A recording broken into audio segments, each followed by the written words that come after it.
5 நிமிஷத்துல shopping board எதுவும் கையில் எடுக்காம சூப்பர் குயிக்கா இன்ஸ்டண்டா டேஸ்டியான ஒரு பிரேக்ஃபாஸ்ட் ரெசிபி வேணும்னா இந்த புளி அவல் ட்ரை பண்ணுங்க.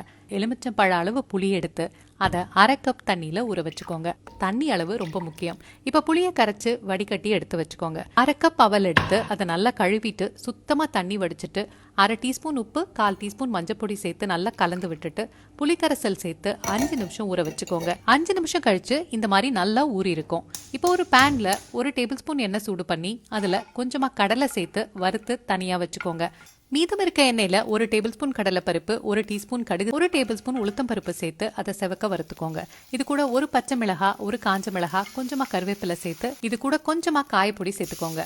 ஊற வச்சிருக்க அவலை சேர்த்து அவல் உடையாம லோ ஃப்ளேம்ல வச்சு நிதானமா ஒரு 1 நிமிஷம் நல்லா கலந்து விட்டுக்கோங்க. இப்போ இது கூட 1 டேபிள் ஸ்பூன் தேங்காய் துருவல் நாம வறுத்து வச்சிருக்க கடலை சேர்த்து மேற்கொண்டு 1 நிமிஷம் நல்லா மிக்ஸ் பண்ணி விட்டுக்கோங்க. புளி அவல்